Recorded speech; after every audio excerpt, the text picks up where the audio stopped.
किस्मत से तुम हमको मिले। Chapter number 9। अमरजीत दूसरी ओर बोले, पर उसे अभी कुछ पता नहीं है और अभिमन्यु भी उससे बहुत नफरत करता है। मैं जानता हूँ, पर कभी न कभी उन दोनों को एक दूसरे के सामने आना ही होगा। अभिमन्यु को पायल जैसे दिखने वाली के आगे भी देखना होगा।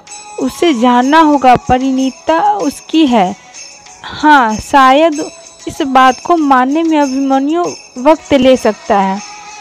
अभी वह सोविता की यादों में ही उलझा है और पायल ने सोविता को मारकर काम और बिगाड़ दिया है। राजीव जी बोले, अमर जी, हम इस बात से खुश हैं कि वह वापस तो आ गई। अगर ये एक दूसरे को नहीं भी अपनाते तो भी मुझे कोई प्रॉब्लम नहीं है। सब महादेव पर निर्भर है। अमर जी, उन्होंने ही इन दोनों की जोड़ी बनाई है। अभिमन्यु और परिणीता की जोड़ी बनाई है, तो कोई भी उसे तोड़ नहीं सकता।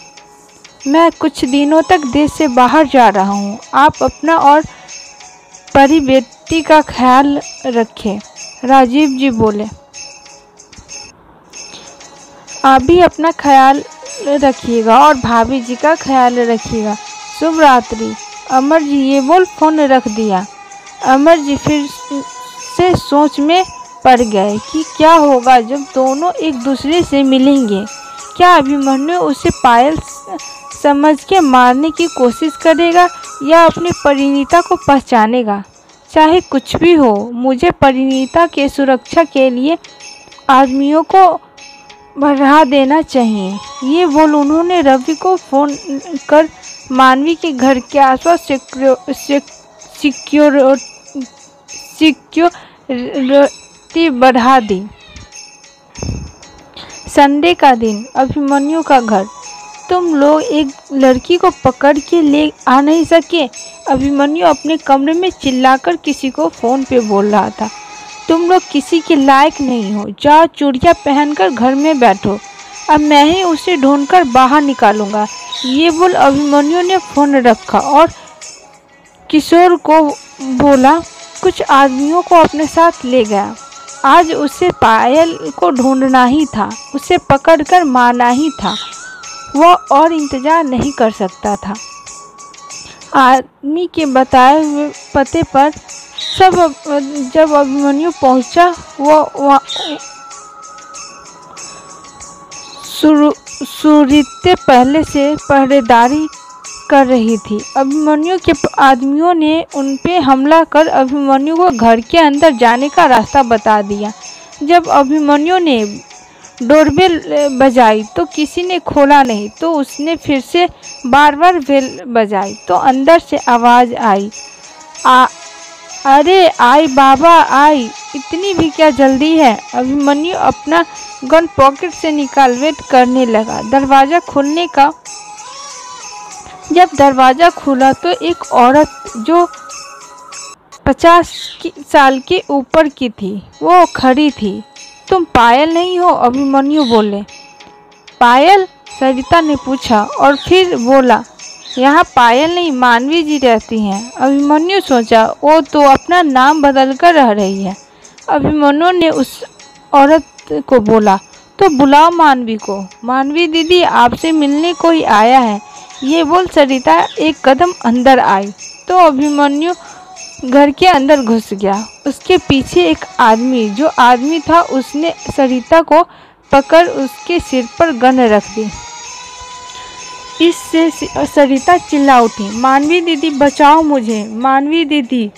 मानवी म्यूजिक सुनते किचन में कुछ कर रही थी। जब सरिता की चीखें उसके कानों में पड़ी, उसने तुरंत मुड़ के देखा तो वहाँ एक लंबे कद का आदमी सफ़ेद शर्ट पहने और स्लीव्स को रोल अप कर गन को मानवी की ओर इशारा कर गुस्सा में खड़ा था। वह देखने में गोरा था, आंखें काली, होठ गुलाबी और चेहरे पर गुस्सा जैसे रुद्र अवतार हो, और जैसे कुछ खास हुआ ही नहीं। मानवी बेलन के साथ अपने साड़ी को ठीक करते किचन से बाहर आकर पूछी, जी आप कौन? अभिमन्यु उसे देखता ही रह गया। सुनाई नहीं दे रहा, वो उसमें खो गया था।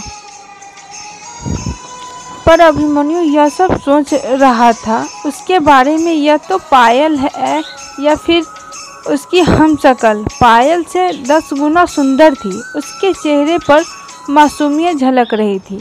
यह लड़की सिर्फ देखने में पायल जैसी थी, पर पायल से बिल्कुल अलग थी। जो भी हो, आज उसे माना ही है। ये सोचकर अभिमन्यु गन लिए उसकी ओर बढ़ गया। खबरदार अगर मेरे पास आए तो, मानवी अपने बेलन उसकी ओर इशारा करते हुए बोली। उसकी कॉन्फिडेंस देख अभिमन्यु मुस्कुराने लगा। तुम बचपन से ऐसी हो। आई बाबा ने मुझे लड़ना सिखाया है, डरना नहीं, मानवी बोली। आई बाबा? अभिमन्यु सोचने लगा। उसकी माँ तो पहले ही गुजर गई थी और अमर जी को वह पापा बुलाती थी ना। जब बंदूक सामने हो तो डर जाना चाहिए। फॉर ए चांस मानवी जी। अभिमन्यु ने गन को उसके सिर पर रखकर बोला। ठीक है, बाद में डरूंगी, पहले ड्रेस चेंज करने दो। मुझसे इस साड़ी में और देर तक नहीं रहा जाता। आज पूजा करना था तो पहन लिया, पर बाप रे, अब बस वेट करो थोड़ा। यह बोल मानवी ऊपर अपने कमरे की ओर बढ़ गई। अभिमन्यु उसके हाथ को पकड़ उसे अपनी ओर खींचा और उसे देख रहा था। कुछ सेकंड के लिए अभिमन्यु खो सा गया, पर दूसरे ही मिनट जब किसी ने बाहर से आवाज़ करी तो दोनों की तंद्रा टूटी और अभिमन्यु ने उसे अपनी ओर मोड़कर गन सिर पर वापस रख दी। ज़्यादा हिलो मत, नहीं तो 6 के 6 गोलियां चला दूंगा तेरे खोपड़ी में, अभिमन्यु ने धमकी दी। इस बार मानवी शांत खड़ी रही और धीरे से पूछी, कौन हो आप और क्यों मारना है मुझे? इससे जब से इंदौर आई हूँ आप हाथ धो के मेरे पीछे पड़े हो। बहुत नाटक हो गया तेरा पायल, अब बस चुप रहो, अभिमन्यु ने चिल्लाया। रुक जाओ, अमर जी दरवाजे पे खड़े होकर जोर से बोले। अमर जी आइए आइए, आपकी बेटी पायल को कैसे मारेंगे आप खुद देख लो, अभिमन्यु उनका स्वागत करते हुए बोला। अभिमन्यु ये बात सच है कि वह मेरी बेटी है, पर वह पायल नहीं। तुम प्लीज़ उसे छोड़ दो प्लीज़, अमर जी बोले। अच्छा मजाक कर लेते हो आप।